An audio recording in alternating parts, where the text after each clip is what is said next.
There are two ideas that have changed the world with Christianity. The first one is that God actually came. That idea, that doctrine, that teaching has changed the world. Let me tell you why. Because for centuries, the world has wondered, people have wondered, where is the Creator? How did he make a world like this one? Where is God? What does he think of us? What about our suffering? What about our trials and our traumas? Does God care? Is God around? Does God know about us? And at Christmas, and that's why we celebrate Christmas, right? Theologians call that the Incarnation, the great doctrine that God left heaven and came into this world. That doctrine, that teaching, it has revolutionized the world. We are not forgotten. Come on, man. We are not abandoned. We are not left alone. God does love us. God did come for us. We are not just all on our own, flying through the universe with no hope or no cares. That God cares about us. That's doctrine number one. Here's doctrine number two. And that when God came, it was Jesus. Not the conquering hero, but the self-giving servant. In other words, when God says, I'm going to really come, I'm really going to come into your world, and I'm going to show you who I actually am. When he came, it was Jesus. The servant who washed the feet of his disciples. We're going to talk about that. The servant who went around healing the poor and the blind and the lepers, who cared about the widow, who acknowledged the widow's gift was more than all the rest because she gave of all that she had. Everything that these religious leaders were missing, the orphan, the poor, the immigrant, the widow, everything that the Old Testament God continued to bring out to the prophets and say, this is what your God expects of you. You've got to take care of the marginalized. You got to take care of the forgotten. You got to take care of the people who are downtrodden. Because that's who your God cares about. If you care about those people, you're caring about my heart. And so when Jesus comes into the world, that's exactly what he expresses. And that changes the world. Because whatever you think of when you think of God changes everything downstream of that. So when you think of God and you think of like this Zeus character who doesn't really, who just kind of is this all-powerful being who just throws lightning bolts at people, if that's your view of God, then that changes everything downstream. But if your view of God is a God who loves the world so much that he gave his only begotten Son, that whoever believes in him should not perish, but have everlasting life. For God did not send his Son into the world to condemn the world, but that the world through him might be saved. If that's your picture of God, that changes everything. Does that make sense? Are you guys catching this? This is revolutionary. This changed the whole world because this teaches us what love is. So this explains our riddle this morning. Why is the universe in such a way that those who give of themselves self-sacrificially experience joy? Why is it that way? And here's why. Because that's the heart of the Creator. That's who the Creator is. The Creator, the one who breathed everything to existence, is that kind of a being. He's this incredibly loving Creator who has made all of us in his image. And when we follow the grain of creation, when we give of ourselves like he gives of himself, we're like following the grain that the universe was made in. This is why loving God has to be connected to loving your neighbor. I want to show you a way Jesus does this that just blows your mind. Now we have a clear idea of who Jesus is. One day he's walking, Luke chapter 5, and he's in a town. And a man comes along who is covered with leprosy. An advanced case. The text is clear. You can read it in different translations. They translate it differently, but they're conveying that this man, this poor man, comes to Jesus and he's just covered in leprosy. I can only imagine how that man looked, how he smelled, what his daily life was like, the suffering. I was reading a little bit of the commentaries.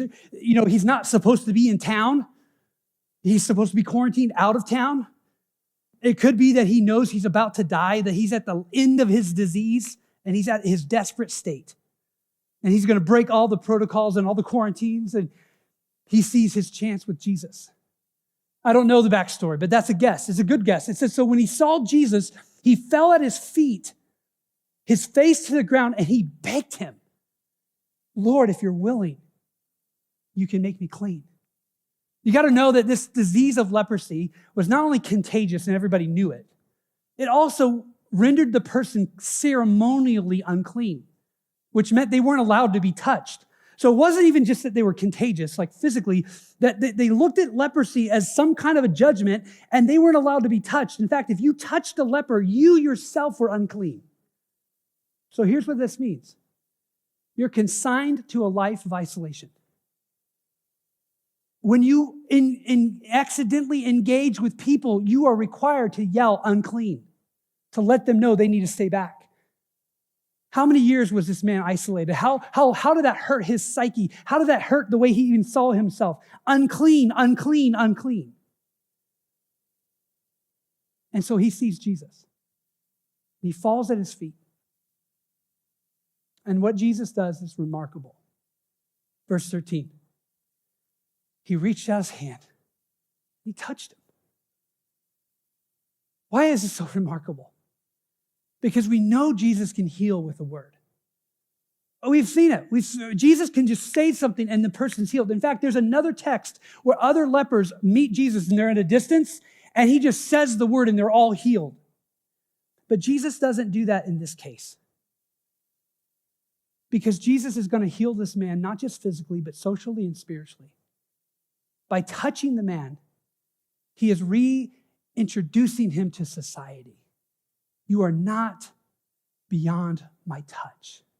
You are made in the image of my Father, and I'm going to touch you. I'm going to let my hands get dirty. If that's what you think of when you think of God, and that's what you see when you think of loving your neighbor, it changes you. Does that make sense? It changes you. God's willing to get his hands dirty. If I'm rescued by God myself, then I need to be the kind of person who's willing to what? Get my hands.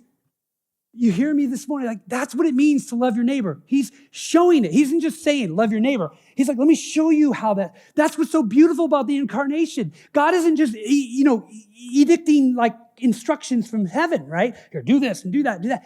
He's like, I'm going to show you what this looks like. I'll never forget, when I was younger, I would take a group of our students to the rescue mission every month in one of our vans. So I'm driving the van down to the rescue mission. We got it full of students, and we would get down there, and we'd all pile out of the van. And what we would do is we'd prepare for the evening meal. So we're all like putting our aprons on and dishing out the food, getting it all ready. We get all the tables ready. Meanwhile, all the folks that are going to eat the evening meal are lining up outside. And then what the rules were, they would eat the meal, then they would kind of finish that time. We would clean it all up. And then there was a little bit of about an hour. And then we would put on the evening sermon worship time that everyone was required to go. And then they would be able to sleep overnight there.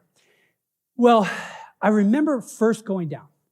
And, you're kind of like a little bit of a shock. You're like, okay, I'm not used to this, right? I'm a little uncomfortable. And we're all kind of ready to open the doors. And I remember the doors are opened and I have this split-second decision to make.